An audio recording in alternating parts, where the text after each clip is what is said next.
우리가 읽었던 본문은 그 교회의 치리 징계와 관련된 원칙으로 굉장히 유명한 본문입니다. 이 본문을 살펴보면요, 먼저 우리가 절대 놓치지 말아야 될 우리 마음의 중심을 먼저 말씀하십니다. 그 12절부터 14절까지 내용인데요. 이 내용은 누가복음 15장에 나오는 잃어버린 것들에 대한 비유의 첫 번째 단락에 해당하는 내용과 같습니다. 100마리 양 중에 잃어버린 한 마리가 있다면 99마리는 일단 내버려 두고 그 한 마리를 찾으러 가지 않겠느냐라고 하는 그 이야기인데요. 우리가 이 교회에서 어떤 치리가 일어난다, 징계를 해야만 하는 상황이 발생한다 했을 때 절대 잊지 말아야 될 가장 중요한 중심이 뭐냐면요, 잃어버린 한 사람을 찾아야 한다는, 돌아오게 해야 한다는 그 중심입니다. 그러니까 이 말씀이 어제 살펴봤던 작은 자들에 대한 이야기와 연결되는 말씀이라는 걸 우리가 잊어서는 안 돼요. 작은 자들, 예수님을 철저히 믿고 의지하는 사람들이 천국에 들어갈 수 있는 자고 천국에서 큰 자인데, 그 사람들을 실족하게 하는 그 일들이 존재하는 게 참 안타깝다. 실족하게 하는 일이 없을 수는 없지만 그렇게 했을 때 그 작은 자들을 실족하게 하는 그 죄인들은 스스로에 대해서는 마치 자기 손을 잘라내고 자기 눈을 이렇게 하고 하면서 죄를 짓게 만드는 그것들을 멀리하고 경계하며 이제 해야 되는데, 그거는 그 개인에 대한 얘기고요.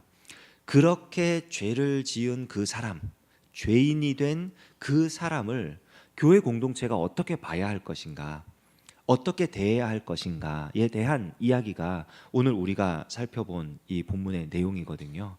그런데 그들을 대할 때 가장 먼저 절대로 놓치지 말아야 될 중심이 뭐냐? 그들이 하나님께로 돌아와야 한다라는 그 중심.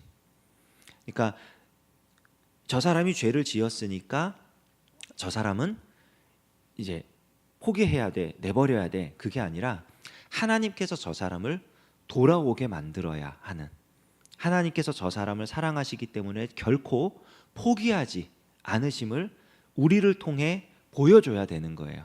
그 중심으로 하라는 겁니다. 근데 절차가 있죠. 그냥 그 마음을 품고 그러면은 끝까지 기다려주고 참아주고, 그게 아니라 어떤 사람이 죄를 지었다면 그 죄에 대해서 정확하게 알려줘야 돼요. 그래서 15절부터 17절까지를 보면은 우리가 잘 아는 절차가 나옵니다. 형제가 죄를 범하면 가서 너와 그 사람과만 상대하여 권고하라. 이게 뭐냐면은 개인적으로 그 사람의 죄를 가르쳐 주라는 거예요. 당신이 무슨 죄를 지었습니다. 당신의 죄는 이런 것입니다. 이거를 정확하게 알려주라는 겁니다. 그런데 그 사람과만 상대하여 그랬어요. 그러니까 1대1의 관계에서 다른 사람들은 모르게, 어떤 사람이 죄를 지은 거에 대해서 어디 가서 막 이야기를 하면서 저 사람이 그런 죄를 지었대, 그게 아니라 당신이 지금 하고 있는 일이 하나님 앞에 죄가 됩니다. 우리 교회에 해가 됩니다. 당신이 조심해야 됩니다. 돌이켜야 합니다. 이 이야기를 하라는 거예요. 일러주라는 거예요. 그것이 잘못되었음을 알려주라는 거예요. 그렇게 해서 그 사람이 들으면 네가 네 형제를 얻은 것이요. 그러니까 처음에 가졌던 그 목적이 이루어진 거죠. 잃어버린 양, 떠나버린 죄를 짓고 있는 그 사람이 다시 돌아오게 되는 결과가 나올 수 있도록 죄를 지적하라는 겁니다. 그러니까 이게 되게 조심해야 될 게, 우리가 어떤 행동을 하느냐보다 더 중요한 게 뭐냐면 어떤 중심으로 가서 대화를 하느냐예요. 어떤 중심으로. 그러니까 사람이 통하거든요. 마음이. 저 사람이 나를 어떻게 대하고 나에 대해서 어떤 생각을 가지고 있고, 이거를 서로 안단 말입니다.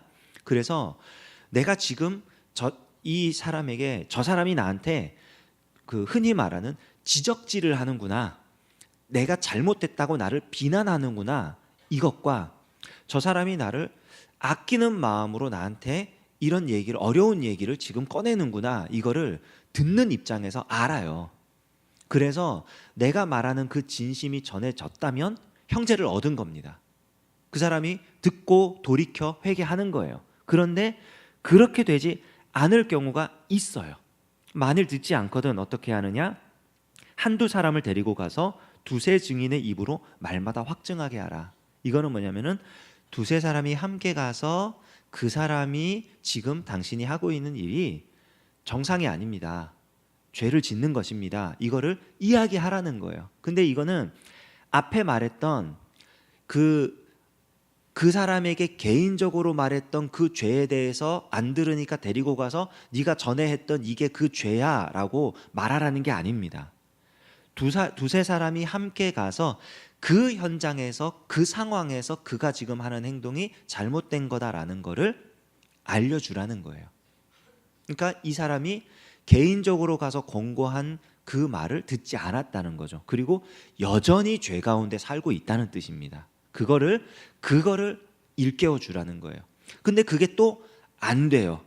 그러면 교회에 말하고 교회는 이방인과 세리와 같이 여겨라. 그러니까 이방인과 세리와 같이 여기라는 거는 뭐냐면은 유대인들이 이방인이나 세리를 대할 때는 마치 자기네 공동체의 일원이 아닌 것처럼 대했습니다.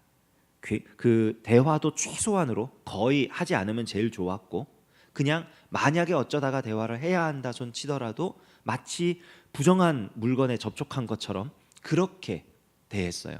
그러니까 공동체에 들어오지 못하게 하라는 거예요. 왜냐하면 이 사람이 공동체에 들어오면 공동체가 다 그 영향을 받고 무너질 수 있기 때문에 그렇게 하라는 거예요. 그런데 재밌는 건 뭐냐면, 신기한 건, 재밌다는 표현보다 신기하다는 표현이 더 어울리는데요. 이방인과 세리, 유대인들이 버렸던 그 사람들, 예수님의 구원은 그 사람들에게도 베풀어졌다는 사실이에요.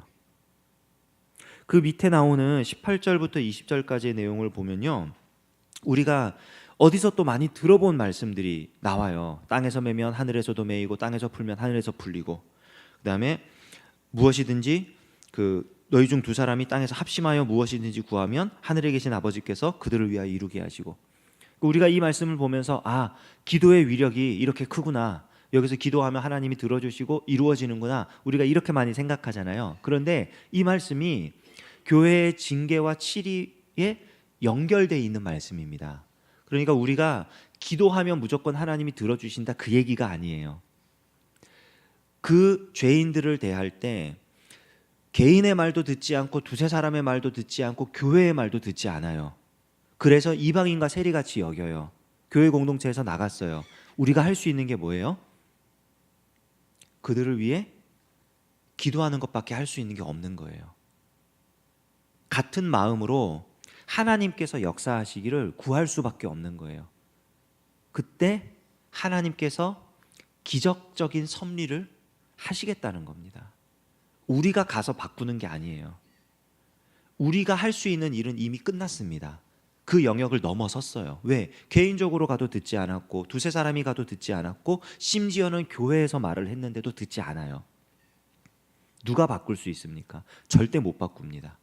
그런데 우리가 안타까운 마음을 가지고 잃어버린 양을 찾으러 나갔는데 도저히 못 찾아서 기도하는 거예요. 그냥 하나님 어떡합니까? 하나님 어떡합니까? 그때 하나님이 역사하신다는 거죠. 20절에 보면 두세 사람이 내 이름을 모인 곳에는 나도 그들 중에 있다. 이 말씀도 많이 들어봤잖아요. 근데 이 말씀 우리가 가장 많이 사용할 때가 좀 어느 예배나 집회나 이런 모임에 사람 적게 모이면은 두세 사람이 모인 곳에도 하나님 계시니까 우리 실망하지 말고 예배 드립시다 할 때 제일 많이 사용하는데, 이 말씀도 지금 교회의 징계와 치리에 연결되어 있는 말씀입니다. 그렇게 적용이 되어서는 안 되는 말씀 중 하나예요. 어떻게 적용이 돼야 되는 거냐면, 이 두세 사람이 내 이름으로 모인 곳, 교회죠. 교회고 그 어떤 징계와 치리가 이루어지는 그 상황입니다. 그 현장입니다. 거기에 나도 그들 중에 있다.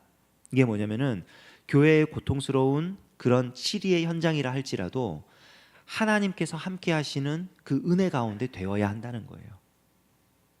사람을 대하는 태도와 자세와 특히 죄인을 대하는, 그리고 이 교회 안에 있는 작은 자들을 실족하게 만드는 이들, 그러한 죄를 짓는 사람들, 그들을 대할 때에 하나님께서 함께 하심으로써 우리가 그 일들을 진행해 나가야 한다는 것입니다.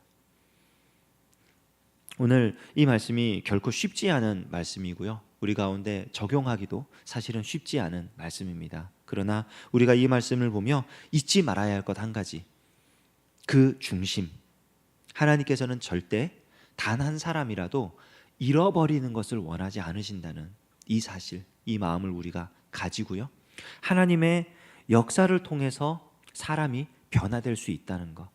내가 개인적으로 찾아가서 1대1로 권고하면 그 사람이 듣겠지? 듣지 않습니다. 여러 사람이 함께 가서 이야기하면 듣겠지? 듣지 않습니다. 교회가 이야기하면 듣겠지? 듣지 않습니다. 하나님께서 은혜를 주시고 함께 하시고 역사하셔야 생각이 바뀌고 마음이 바뀌고 귀가 열리는 거예요.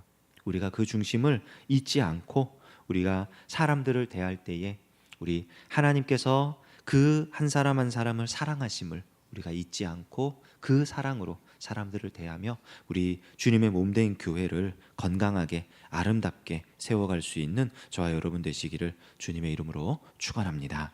기도하겠습니다. 하나님 아버지, 오늘 아침에 우리를 깨워주시고 불러주시니 감사드립니다. 오늘 아침 함께 나눈 이 말씀이 우리의 삶에, 우리의 교회 가운데 적용하기가 쉽지 않은 그런 말씀인 걸로 생각이 됩니다. 그러나 하나님께서 함께 하시고 은혜를 내려주셔서 우리 하나님 함께 하시는 교회로 세워져 가게 하시고, 우리가 하나님의 마음을 가지고 예수님의 사랑을 가지고 주님의 은혜를 구하며 한 사람 한 사람을 대하는 우리 모든 성도 되게 하여 주시옵소서. 새벽부터 나와 찬양으로 영광 돌린 우리 권사님들을 기억하여 주시고, 우리 권사님들의 기도의 열매가 그들의 삶에, 그들의 자녀들의 삶에 맺히게 하여 주셔서 하나님 기뻐하시는 일들이 우리 권사님들의 모든 가정 가운데 일어나게 하여 주시옵소서. 감사드리며 예수님의 이름으로 기도합니다. 아멘. 우리 주님 예수 그리스도의 은혜와 하나님의 사랑과 성령의 교통 역사하심이 우리 주님의 마음을 가지고 한 사람 한 사람을 사랑하며 살아가기를 소원하는 여기 모인 사랑하는 주님의 백성들 가운데에 이제로부터 영원까지 함께 하시기를 간절히 축원하옵나이다. 아멘.